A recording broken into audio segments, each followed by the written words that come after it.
Oh, what a tangled web we weave when first we practice to deceive.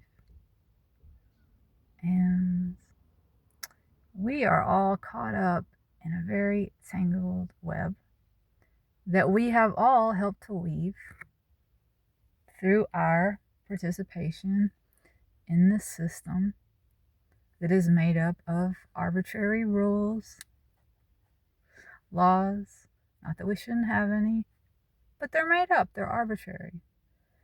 We can change them, and maybe we should. Maybe we should change the way we're doing things, considering most of us aren't benefiting. Many of us are being exploited, and we are actively participating in the system that is exploiting us. It doesn't make sense.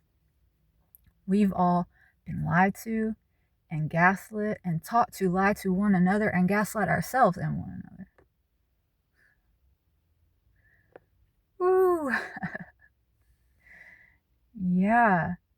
And I just got a big dose of gaslighting and, plausible deniability thrown my way. And every time something like that happens to me, I am taken aback. And I shouldn't be at this point, but as a lover of truth, as a person who really does my best to speak the truth and be in the light, when someone comes at me just spewing crap out of their mouth, it's very hard for me to contain myself.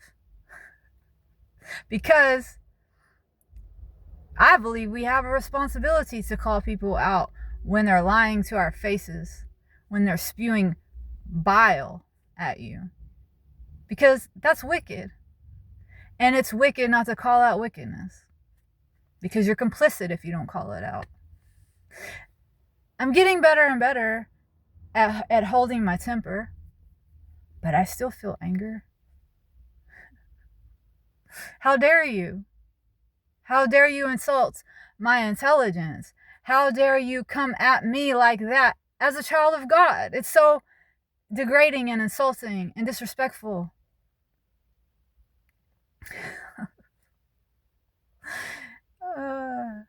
But it's so ubiquitous. We're swimming in a sea of it.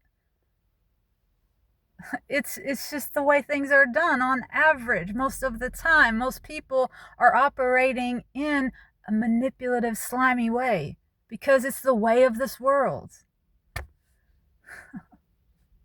And you're an asshole when you call it out. You're difficult. You're a bitch. Well, yes. Okay, that's fine. But I will always speak up for what I believe is right and what is true, and I will call out lies and I will call out disrespects. And every day I pray for grace and how can I do that in a way where I don't make myself look like a jackass and I'm not disrespectful. It's an act of love to correct that sort of behavior. Because anyone behaving in that way, anyone telling lies and manipulating and gaslighting and being manipulative is on the precipitous, thorny road to hell, ultimately. And you do them no favors to just turn and walk away and say nothing about it. So obviously I'm riled up right now. But I was just at sauna and, as a woman, this is a thing that often happens in the vein of sexual advances, which are often cloaked in phrases or words which a man or the person saying them can say, oh, I didn't mean, that's not what I meant. Plausible deniability BS. And then you, if you call it out, are made to look like hypersensitive or crazy or, wow, okay, I don't know what you're talking about. That's what gaslighting is. I only speak one language. I only speak English, so I don't know how it is with other languages, but I feel like the English language is particularly well suited for people who want to gaslight. Just the way that like one word can mean like 5 other things, you know?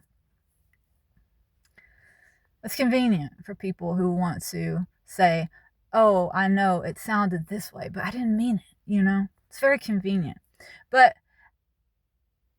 I, at sauna, this same person, this sort of thing has happened with 3 times now. And the first 2 times, I didn't say anything. I didn't call it out because it was done in a surreptitious, slimy way where I wasn't quite sure if he was making a sexual innuendo, because I don't know this person, right? But it felt creepy. It felt slimy. I felt uncomfortable. But 2 times it happened where things were worded very strangely. And I didn't say anything because I didn't want to look crazy. I wanted to give this person grace. But when something happens 3 times, it's a pattern and it's not you anymore. Okay? So it's happened again. And this is exactly what was said, okay? I walk into a sauna with 2 men. Okay. There's only 2 people in there. There's 2 levels to the seat, okay? There's a bottom seat and a higher seat.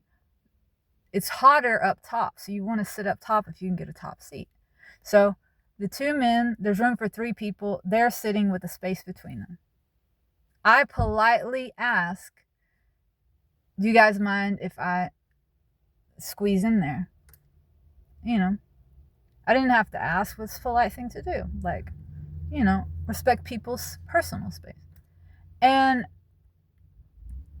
this guy who I have had 2 previous strange encounters with that made me feel weird, he says, oh yeah, you can fit between these knees. Okay, well, it didn't strike me right away because you're not expecting to hear something like that. You're just expecting to hear like go ahead or no, like yes or no. So I sit down and like probably 10 seconds pass and I'm like, what? Like, so I say, what did you just say? And then the other guy starts laughing. He goes, oh, your delay is funny.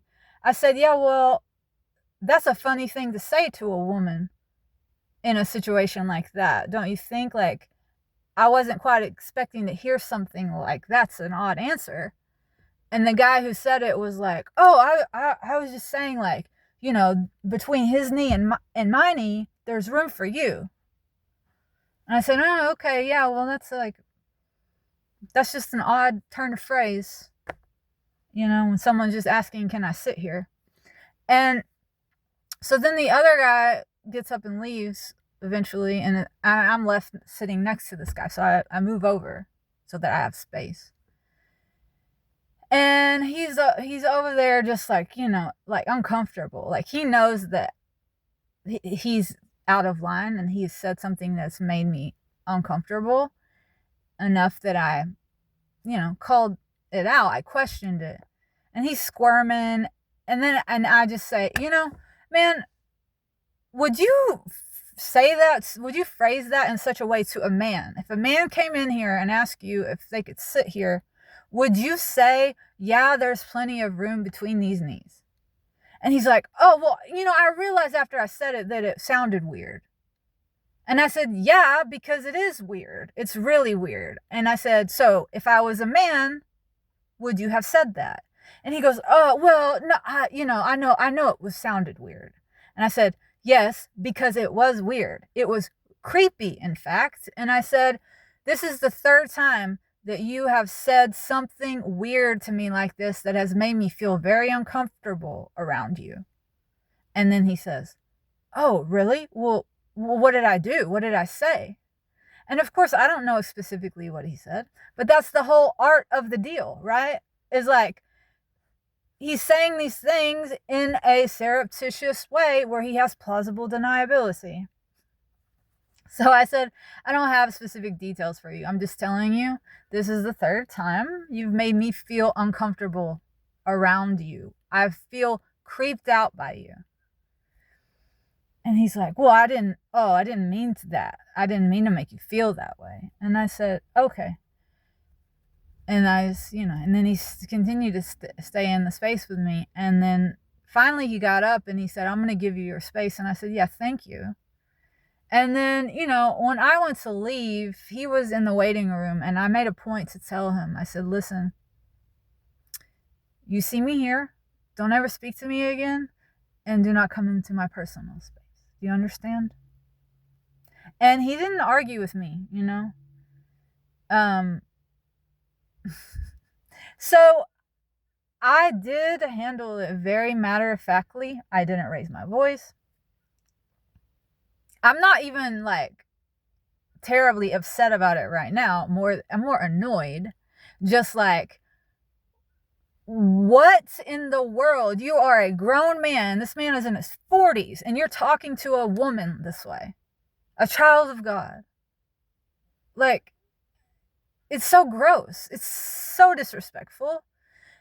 And, because he's done that with me 3 times, it leads me to believe that maybe this is just like the way the dude operates and he actually doesn't know that he's doing it. Like, I think he probably just speaks to women this way. We have all objectified one another. Like, our culture has done this to us where we look at other people as if they are things.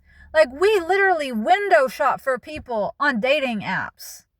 Swipe left, swipe right. It's so sociopathic. It's a tangled web made of lies. Words. It makes me very aware of what I am speaking. I want to speak good things into the world. And I want to be very clear with my speech and forthright and honest. But I say, we got to call people out, guys. We got to hold people accountable. I do believe that one of the most evil things out there is this toxic positivity, spiritual bypassing BS, where you claim to be walking in the light and you aren't doing anything but allowing darkness to reign because you don't want it to ruin your day. You ain't thinking about nobody but yourself. That's evil. So that's my little rant about plausible deniability and tangled webs and words, and the importance, I think, of holding ourselves accountable for our own speech and holding others accountable for the way they speak to us as children of God.